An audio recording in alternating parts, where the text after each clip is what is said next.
wrapping up. Okay, I'm going to give you part of the next lesson. We're a little bit behind, so let me give you a few more handouts and cover a few more things to make it easier for tomorrow night. This next set of handouts is what you'll see in your books, but I want you to have this in a handout as well. You'll see one of these in your books and one of them you will not see, unless you have other books that have this. But these are some charts that show what our first night talked about. What are those first two definitions of worldview we talked about without looking at your notes? A view of the world, a world of views, okay? So this handout here will show that in chart form, a view of the world and a world of views, in a different way than we just looked at earlier.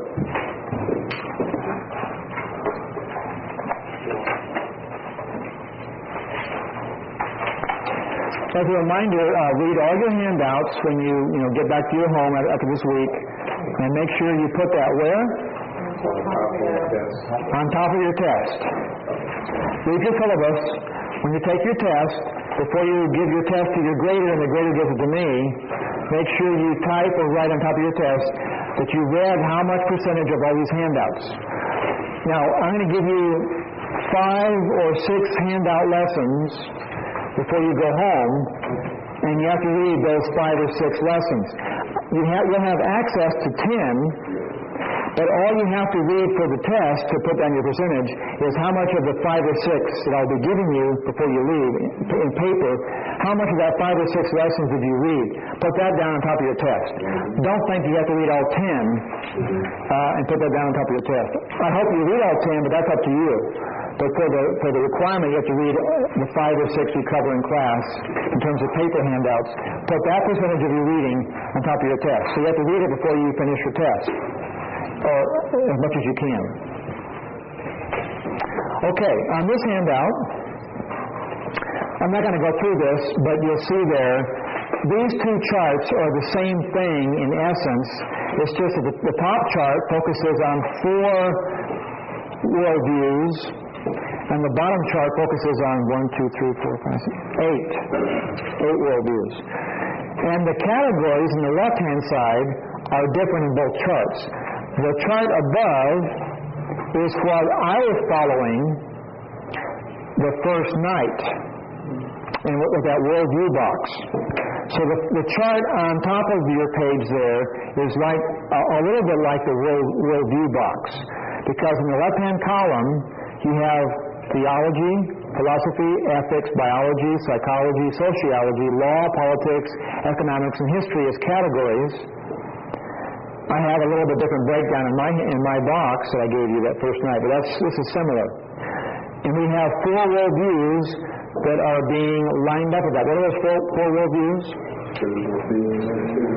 Biblical Christianity, secular humanism, communist humanism, and cosmic humanism. So I have, after your author David Noble, I have 3 versions of humanism: secular, communist, and cosmic, also known as atheism or agnosticism, and or the AA communism. The AA means atheism, agnostic communism. So to the AA there, above communism.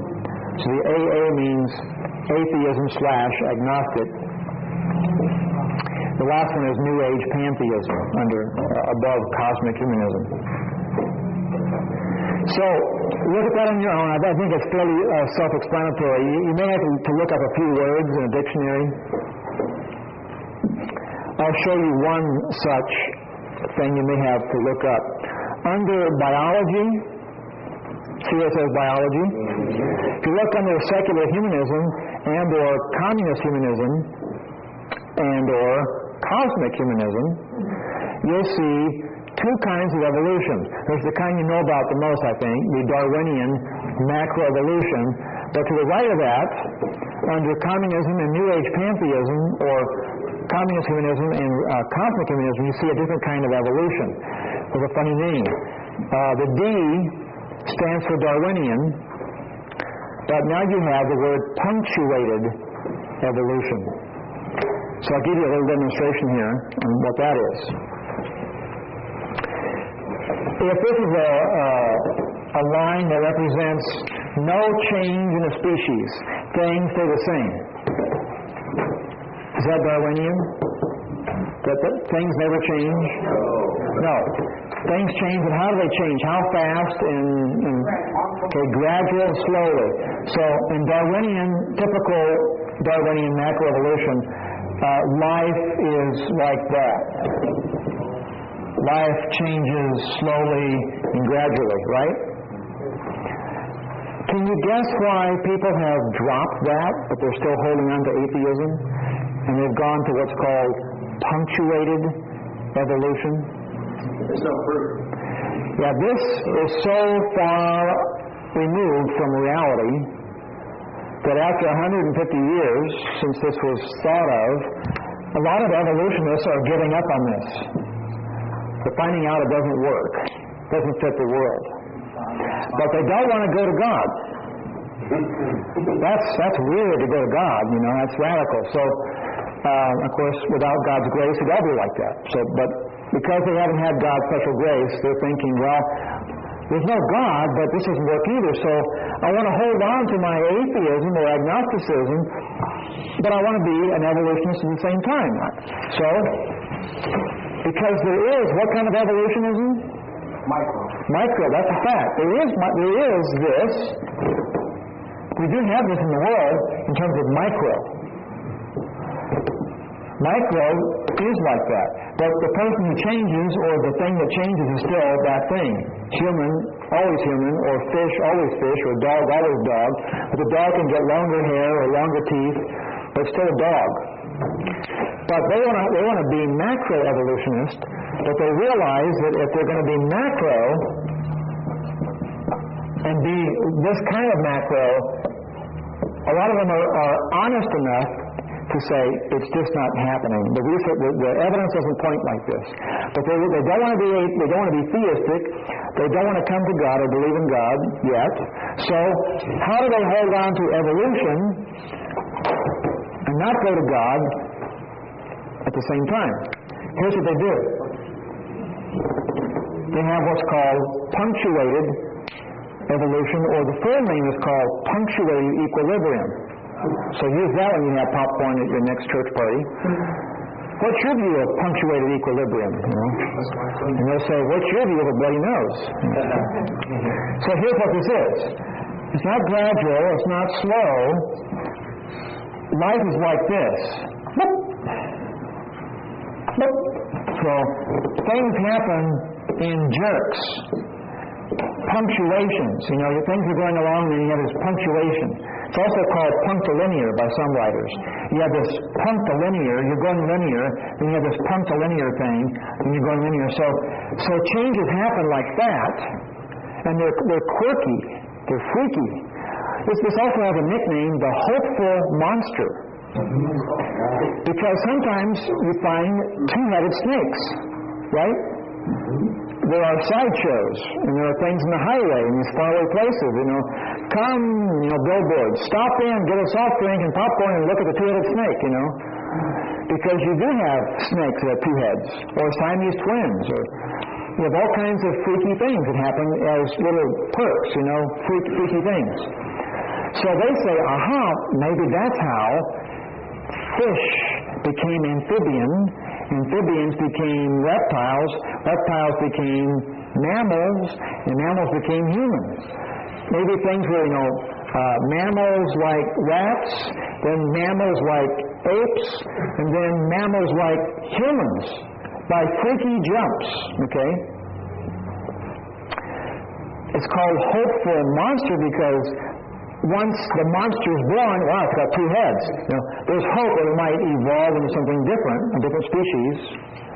Or, wow, it was an ape-like thing, and now it looks like a semi or partly non-ape. So there's hope that we'll have a higher level ape-like thing called human.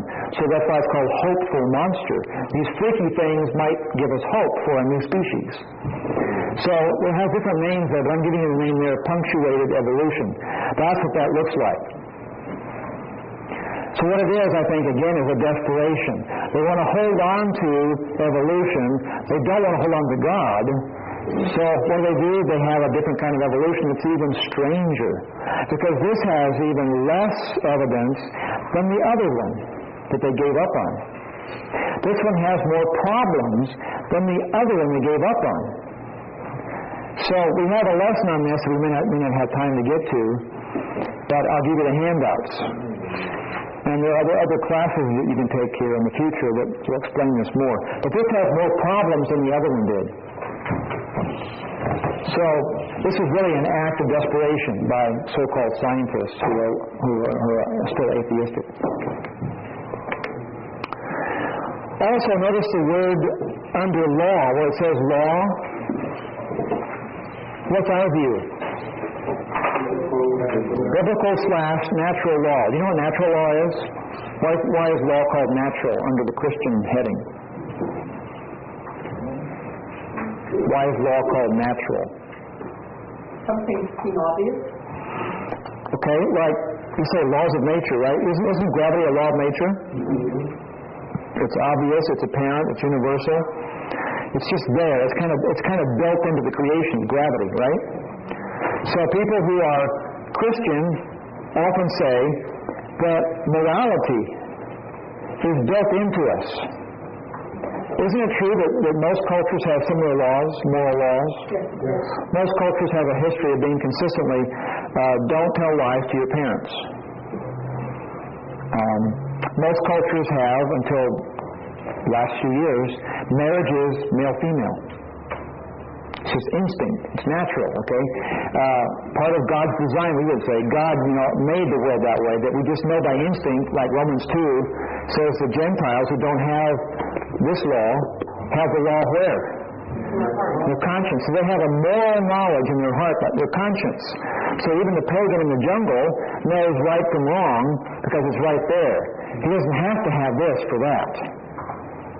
This kind of clarifies it and makes it more specific, but even people who don't have a Bible, they have the knowledge of right and wrong, a guilty or an innocent conscience. So that's why it's called natural law. Now what does it mean when it says, the next category, the secular humanism has what's called what? Positive law. What does that mean, positive law? What is the other way of looking at law if it's not inherent in nature? Where does it come from? Culture. Yeah, the culture. We make up the rules, and it's somewhat arbitrary. We make up laws the way we want to make them up. And, there's some truth to that. Some laws aren't obviously made up. And different cultures have made up different laws. Like, again, there's a law here, an unwritten law that in our minds, that if you're coming to a seminary and the teacher is speaking, he wears long pants. And if you're a preacher, do you preach in shorts? No. Probably not, because there's this unwritten law, in space, that you can't preach in shorts, okay? That's isn't that our rule? That we made that up in time, in history? We have this idea of our own. You know what? In Micronesia, there's a culture that you should not wear long pants when you preach. You should not. Should not. Yeah, in fact, you should wear a G-string type thing, but it's a formal G-string. Formal, not informal. Is that what traveled in America? Oh, very much travel. Very much non-American. But that's a positive law. So positive law means any or all laws we just make up how we see fit.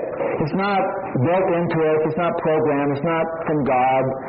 So people who don't believe in God, like secular humanists, say that not telling lies to your parents and not committing fornication, males marry females, that's what we decide is right or wrong, and we can change them. So that's why today there's a vote. What was the vote? Wasn't the vote to ban same-sex marriage? To uphold the ban of same-sex marriage? Okay. But yeah, Washington State. Today it passed that they upheld the ban on homosexual marriage. So they're still preserving for now male-female only for marriage in this state. But so there's an example that according to positive law, there is no inherent built-in law that it must be male-female. If we have a majority vote next year, then we have that right to change the law the way we want to. That's called positive law. Massachusetts. So like Massachusetts is applying positive law. We would argue, I hope, before a state, if we're in the position to argue with our senators and so forth, or if we are a senator or a lawyer, we should argue, I hope, for natural law, the evidence for natural law, and oppose the view called positive law. Because positive law means you can make any law you want, it's up to us, such as males can marry males, females can marry females. That's positive law. So now you know what that means. Natural law is the Christian view of law. This is the non-Christian view of law. How does God ordaining governments fit with both of these two that you're describing? That's a good point. Yeah, Romans 13. Yeah, 13. God, institutes all the governments. And yet we know that many governments are evil. And yet it's God's institution. So, how would you answer that, James? So it's in his will, but it's not his idea. It's his prescribed will, not necessarily, but it is in his permissive will, for he's in what he allows. Okay, yeah, good answer. He used the will thing, the prescriptive will and permissive will and so forth. Good. Also, I would add that is it God's prescriptive will that there be governments? What happens if a country has no government? Even if it's evil. Now, you see, right now in Iraq, don't we have that? Right now in Iraq, there's not really a firm government in place, so right now it's worse than it was in some ways. We hope it gets better soon, and in the long run it gets better. But right now in Iraq, because when Saddam was there, even though he was not a nice guy, there was more order. So it's God's will that even if the ruler is evil, and God knows there are evil rulers in place, but God also knows that even with evil rulers, sometimes they keep order better than no ruler at all. So it's God's institution to have nations with governments, otherwise you have chaos, which is happening now in part. But also, of course, God, has people like Amos and Jonah, go to these evil rulers like Assyria and say, God says shape up. So God respects him as the ruler that he allowed, permitted to be in place as the governor or the king, like in Assyria, but he also wants him to be just and not evil. So he's giving, so Jonah is giving a prescriptive will of God. You should repent and so forth. And like Amos wrote about various countries in his book, the book of Amos, about corrupt governments, they should also not be corrupt. But God still left them in place as a sign of respect for the institution of government. So yeah, I think James had it right to look at the prescriptive, permissive, and proactive, and so forth. But God does believe in, and God established the institution called government, and that's better than not having any government at all, even if the ruler is partly evil. And aren't we all partly evil? Even if Bush is a Christian, which he could be a Christian. He says he's Christian, and he could be. So even Bush as a Christian has done controversial things. And some Christians would say, okay, he may be a Christian, he's not a perfect ruler. Some say Bush has made mistakes. So no one's perfect, but yet it's important to have the institution of government. So I think Romans 13 is implying all those kind of things. It's a messy world, but I think, we need to have government, even with a Castro and so forth. Okay, the bottom chart is more the same, just a different person. This is mostly Geisler here. I've done some little bit of revision to both charts, but they're almost like these two authors. And look at the left-hand column. Instead of sociology, law, politics, these are more religious, theological, and ethical categories. God, world, God and world, miracles, human nature, human destiny, origin of evil, end of evil, basis of ethics, nature of ethics, and history and goal. So these are more religious or philosophical or ethical. The top columns, are more comprehensive of all of life, like politics, economics, history, and law, and so forth. So they'll give you kind of a glimpse of how to evaluate different views in different categories. So I think we'll stop there for tonight and continue with the next lesson.